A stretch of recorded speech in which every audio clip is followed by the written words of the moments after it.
बिस्मिल्लाहिर्रहमानिर्रहीम। नाज़रीन अस्सलाम वालेकुम। मैं हूं आपका मेज़बान साबिर शाकिर वफाकी दारुल हुकूमत इस्लामाबाद से कुछ ताज़ा तरीन इत्तलाआत और हम अपने आप शेयर करते हैं। साल का आखिरी दिन 31 दिसंबर, छुट्टी का दिन, साल 2023 आहिस्ता आहिस्ता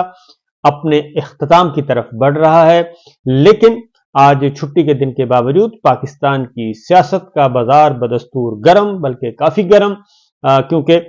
मामला जो हैं 8 फरवरी की तरफ बढ़ रहे हैं। कल 30 दिसंबर को पाकिस्तान ने आलमी रिकॉर्ड कायम किया और ये आलमी रिकॉर्ड कोई नेक नामी का नहीं बल्कि बदनामी का था, और ये हमारे बाबुओं ने कायम किया, जिसको उर्फ़ आम में नौकरशाही कहते हैं, ब्यूरोक्रेसी कहते हैं, सरकारी मुलाजमीन, अवामी खादिम कहते हैं। लेकिन कल उन्होंने पाकिस्तान को दुनिया भर में रुस्वा किया और ज़रा भी एहसास नहीं किया कि जो उनको हुक्म दिया गया है और वो जिस तरीके से गुलाम इब्न गुलाम बने हुए हैं, ज़हनी गुलामी का तौक उन्होंने अपने गलों में डाला हुआ है, उससे मुमलकत खुदादाद पाकिस्तान की कितनी सुबकी होगी। आज भी आलमी ज़राए अबलाग रिपोर्ट कर रहे हैं कि किस तरीके से पाकिस्तान के इलेक्शन को दागदार करने के लिए यहाँ का जो सिस्टम है वो हाईजैक हुआ है हाइब्रिड सिस्टम के जरिए, और कागजात मुस्तरद करके एक रास्ता तलाश करने की कोशिश की जा रही है। और सबसे बड़ी सियासी जमात, सबसे मकबूल तरीन रहनुमा, जिनके मरकजी कायदीन इस वक्त या तो जेलों में हैं या रूपोश हैं और उन पे बेशुमार मुकदमात कायम हैं, लेकिन इसके बावजूद पूरे का पूरा सिस्टम, पूरे की पूरी जो सबसे बड़ी तगड़ी जमात अपने आप को समझते थे, वो खौफजदा है। न सिर्फ पाकिस्तान तहरीक इंसाफ से मुस्लिम लीग नवाज खौफजदा है, पीपल्स पार्टी खौफजदा है, बल्कि पीपल्स पार्टी सिंध में छोटी जमातों से खौफजदा है। डॉक्टर फहमीदा मिर्जा और जुल्फकार मिर्जा साहब के कागजात नामजदगी मुस्तरद कर दिए गए। बलूचिस्तान में चले जाएं तो अख्तर मेंगल साहब के कागजात नामजदगी मुस्तरद कर दिए गए। वहां पे बलूचिस्तान अवामी पार्टी, बाप पार्टी, और जिसके वजीर आजम काकड़ साहब हैं, निगरान वजीर आजम सरफराज बुख्ती साहब थे, वो जमात तितर बितर, लेकिन इसके बावजूद सरदार अख्तर मेंगल साहब के कागजात भी मुस्तरद कर दिए गए। ये सारे का सारा सिलसिला पूरे मुल्क में आहिस्ता आहिस्ता जैसे जैसे खबरें आ रही हैं, मेरे सामने बड़ी लंबी फहरिस्त है, उसमें सिवाय इसके कि पाकिस्तान तहरीक इंसाफ और जो भी स्क्रिप्ट से हटा, जो इस वक्त इंडिपेंडेंट अप्रोच लेके चल रहा है, जो जमहूरियत की बात कर रहा है, जो आइन की बालादस्ती की बात कर रहा है, जो फ्री एंड फेयर इलेक्शन की बात कर रहा है, वो सब के सब जेर अताब हैं और पाकिस्तान तहरीक इंसाफ उनमें सबसे नुमाया है। इसलिए जनाब जितने भी कागजात, अगली बात यह है कि क्या इससे कोई फर्क पड़ेगा। मैं पिछले व्लॉग में भी बता चुका हूं कि बिल्कुल इससे कोई फर्क नहीं पड़ने वाला।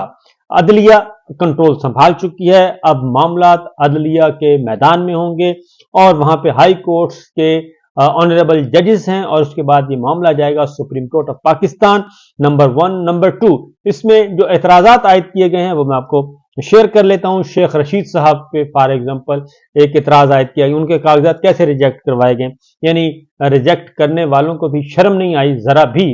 सीनियर मोस्ट पार्लियामेंटेरियन है, उनकी सियासत है, आप इख्तलाफ कर सकते हैं, कुछ भी कर सकते हैं, लेकिन उन पर एतराज है कि उन्होंने मरी के रेस्ट हाउस में गए हैं और वहां पे 942 रुपए नहीं दिए। अब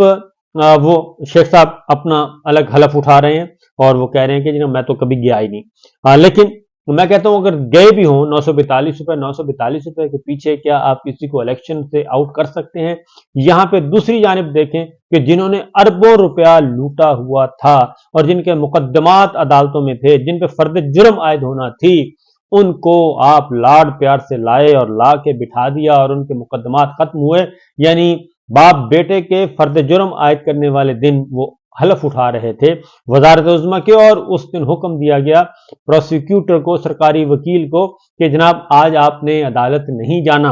और वो नहीं गया और वो फर्द जुर्म आयद होने के बजाय वो मुकदमात ही खत्म हो गए और अरबों रुपए के मुकदमात खत्म कर दिए गए एक NRO के जरिए, मुका के जरिए। और जिस शख्स ने ये सारा खेल खेला उसकी अपनी अरबों डॉलर की प्रॉपर्टीज जो हैं वो इस वक्त मंजर आम पे आ चुकी हैं। अहमद नूरानी जो हैं वो अपनी मुख्तलिफ 2 स्टोरीज वो कर चुके हैं, और उस फसादी शख्स की कितनी प्रॉपर्टीज हैं ये आप तसव्वुर करें। यानी कि करप्ट तरीन माफियाज जो हैं वो इकट्ठे हुए थे। तो ये तो है सिचुएशन, इसलिए पाकिस्तान के अवाम भी समझते हैं, पाकिस्तान का निज़ाम भी समझता है, और इन्होंने आइन को पामाल किया, कानून को रौंदा, और ना सिर्फ ये बल्कि उसके बाद जो कुछ हुआ वो हमारे सामने है। बहरहाल इसी तरीके से शेख साहब पे ये इतराज़ आयद किया गया। सनम जावेद का मैं बता चुका हूं कि सनम जावेद पे जो इतराज़ आयद किए वो पता ही नहीं है, इतराज़ कुनिंदा को भी नहीं पता, मौलवी साहब आए हैं, पता नहीं कहां से आए हैं। मैं तो हैरान हूं, वो जो भी पूछे वो फलां से पूछे। तो बहरहाल अब ये हो रहा है कि कागजात मुस्तरद होने के खिलाफ अब अपीलें आनी है जी। वो प्रोसेस में पहले आपको बता दूं, और उसके बाद फिर इमरान खान साहब की स्ट्रेटेजी क्या है। और पाकिस्तान तहरीक इंसाफ बिल्कुल भी, इमरान खान साहब जेल में मौजूद, बिल्कुल भी वो परेशान नहीं है। और चूंकि एज पर प्लान, जो तयशुदा प्लान था, उसके अकॉर्डिंगली ये सारा कुछ हो रहा है, और इमरान खान साहब को पहले से पता था, और वो 2 दिन पहले ही उन्होंने बता दिया था कि 1000 लोगों के कागजात नामजदगी रिजेक्ट होने। मैं खुद इस फोरम पे बता चुका हूं कि एक नेगेटिव लिस्ट दी गई थी और उसके अकॉर्डिंगली हुआ। बहरहाल ये तो एक खेल है और खेल चलता रहेगा, देखते हैं क्या होता है। ये 8 फरवरी को याद रखें। लेकिन अभी मैं आपको पहले प्रोसीजर बता दूं कि अब जी अपीलें फाइल की जाएंगी। मुल्क भर में जितने भी कागजात रिजेक्ट हुए हैं उनकी अपीलें फाइल होंगी, और अपीलें फाइल होने के खिलाफ अब अपीलें जो हैं वो शुरू करवाने का अमल बुध तक ये जारी रहेगा। कागजात नामजदगी मंजूर या मुस्तरद किए जाने के खिलाफ अपीलें जमा कराने का अमल बुध तक जारी रहेगा, यानी आज है इतवार, कल से ये स्टार्ट हो जाएगा, आज से स्टार्ट हो चुका है। तो उसके बाद फिर जो हाई कोर्ट्स के ऑनरेबल जजेस हैं, चारों हाई कोर्ट्स के, पांचों हाई कोर्ट्स के, वहां पे ये सारा जाएगा, और उसके बाद ये फैसला हो जाएगा जी। 10 जनवरी तक ये फैसले हो जाएंगे। उसके बाद ये फिर मामला सुप्रीम कोर्ट तक जाएगा। तो सारे फैसले होने के बाद उम्मीदवारों की जो नजरसानी शुदा फहरिस्त 11 जनवरी को अवेजा की जाएगी, और 12 जनवरी तक कागजात नामजदगी वापस लिए जा सकते हैं। 13 जनवरी आखिरी दिन है। मखसूस नशिस्तों के लिए उम्मीदवारों की हतमी फहरिस्त 23 जनवरी को जारी की जाएगी। तो ये तो है एक मामला जो कि होना है। इंतखाबी निशानात जो हैं वो 13 जनवरी को अलॉट किए जाएंगे, और कौमी और सूबाई असम्बली में खवातीन और अक़लियतों के मखसूस नशिस्तों के कागजात नामजदगी की जांच पड़ताल 30 दिसंबर के बजाय अब 13 जनवरी तक की जाएगी। क्योंकि उसकी वजह मैं आपको बता देता हूं कि इन्होंने क्या किया है। इन्होंने ये किया है जी, मखसूस नशिस्तों में पाकिस्तान तहरीक इंसाफ को इलेक्शन कमीशन ने, चीफ इलेक्शन कमिश्नर साहब ने आज खुद उनको स्क्रूटनी से अलहदा कर दिया, पाकिस्तान तहरीक इंसाफ की मखसूस नशिस्तों पर खवातीन और अक़लियतों को, क्योंकि इन्होंने बल्ले का निशान वापस ले लिया। अब पिशावर हाई कोर्ट ने वो बल्ले का निशान वापस कर दिया है। इन्होंने एक अपील फाइल की हुई है, और इनको 100% पता है, इलेक्शन कमीशन को 100% यकीन है कि बल्ले का निशान पिशावर हाई कोर्ट का जो डिवीजन बेंच करेगा फैसला, उसमें भी इनका जो गैर आईनी और गैर कानूनी हुक्म है वो बरकरार नहीं रह सकेगा। बल्ले का निशान वापस होगा। इसलिए अब इन्होंने 30 दिसंबर के बजाय पहले 30 दिसंबर तक करनी थी, क्योंकि इन्होंने सोचा हुआ था कि बस जो हमने ठप्पा लगा दिया वो फैसला रहेगा। अब चूंकि वो फैसला चैलेंज हो गया और बल्ले का निशान वापस है, इसलिए 13 जनवरी तक ले गए हैं, क्योंकि इनको मालूम है, और ये मामला सुप्रीम कोर्ट तक जाएगा, और उसके बाद फिर ये चीजें आएंगी। एक तो ये हो गया जी। दूसरा, इससे पाकिस्तान तहरीक इंसाफ के उम्मीदवार क्या, क्योंकि इन्होंने जो प्लान तैयार किया वो ये था कि मरकजी कायदीन जो हैं, जितने भी हैं मरकजी कायदीन जो मज़ाहमत की अलामत बने हुए हैं और वो जेलों में भी हैं, मुकदमात भी हो गए, लेकिन वो पीछे हटने के लिए तैयार नहीं है, तो उनके कागजात जो हैं, इसी एक और बात बता दूं, उस्मान डार साहब की वालदा के कागजात ऐसे रिजेक्ट किए गए, वो भी कैलबरी फोन की तरह एक जालसाजी के जरिए सारा कुछ किया गया। इसी तरीके से बेशुमार कागजात इसी तरह से रिजेक्ट करवाए गए हैं, और कोई उसमें वजन नहीं है। ये सारे के सारे मोस्टली मैंने आपको बताया कि वापस आ जाएंगे। बहरहाल इसके अलावा क्या है, अभी भी पाकिस्तान तहरीक इंसाफ के जो उम्मीदवारान हैं वो इसीलिए उन्होंने कहा था कि ज्यादा से ज्यादा नॉमिनेशन पेपर फाइल किए जाएं, ताकि ये जो कितने लोगों को, मैं कुछ हलकों की बात नहीं बता रहा, मेरे पास इंफॉर्मेशन हैं कि मुख्तलिफ हलकों में जहां पे इन्होंने बड़े बड़े खिलाड़ियों को आउट किया है, वहां पे उम्मीदवार बहुत अच्छे मौजूद हैं, और वो नीचे मौजूद हैं जिनके कागजात मंजूर हो चुके हैं। और हर हलके में पाकिस्तान, कोई हलका एक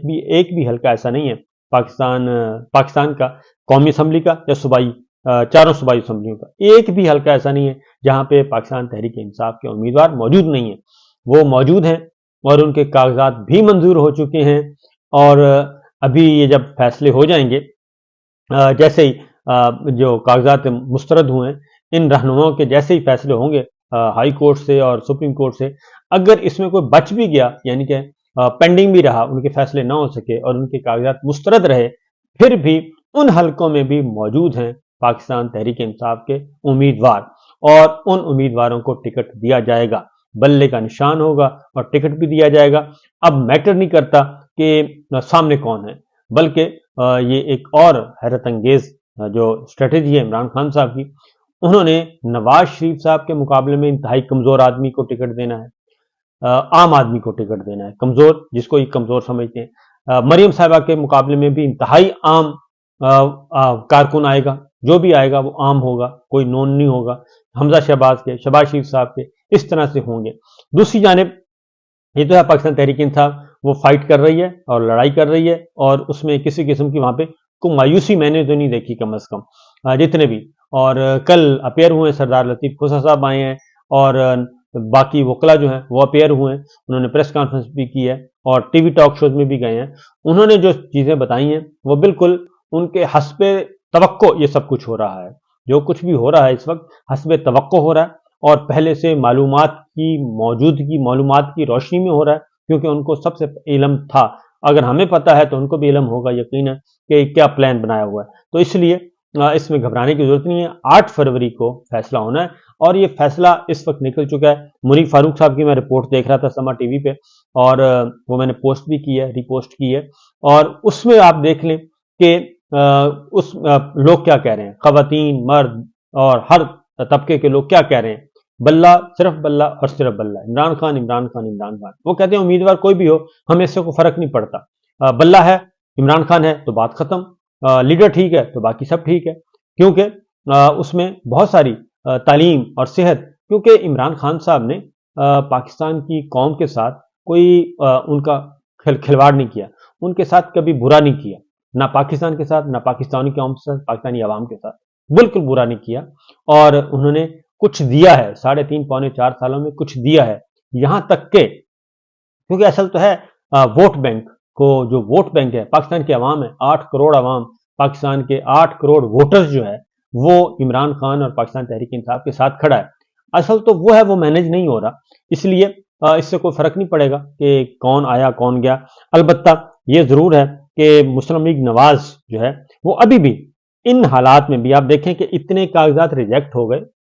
لیکن ابھی بھی وہ دربدر ہے، اور وہ کبھی ایم کیو ایم کے در پہ حاضری دے رہی ہے، کبھی جی ڈی اے کے در پہ حاضری دے رہی ہے، کبھی مسلم لیگ فنکشنل کے، کبھی کسی کے، کبھی کسی کے، کبھی کسی گروپ کے، وہ مختلف در پر حاضری دے رہی ہے، اور ادھر سے استحکام پاکستان پارٹی پہ اب ان کا بھروسہ ہے، استحکام پاکستان پارٹی اور عمران خان اور یہ مسلم لیگ نواز ہے، تو دیکھیے آگے آگے ہوتا ہے کیا، اپنے حلقوں میں ان کی لڑائی ہو رہی ہے۔ ایم کیو ایم نے ابھی تک جھنڈی کرائی ہوئی ہے، کیونکہ ایم کیو ایم جو ہے وہ بہت اس نے زخم کھائے ہوئے ہیں مسلم لیگ نواز سے بھی اور پاکستان پیپلز پارٹی سے بھی،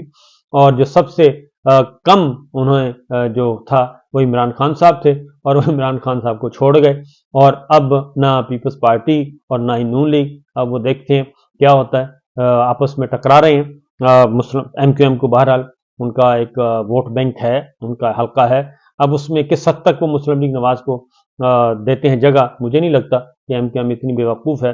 کیونکہ ان کا جو پولیٹیکل وزڈم ہے وہ بہرحال ان سے بہتر ہے، اور آگے چیزیں بڑھ رہی ہیں۔ یہ تھی اب تک کی اطلاع دی، اور اجازت دیجیے، اللہ حافظ۔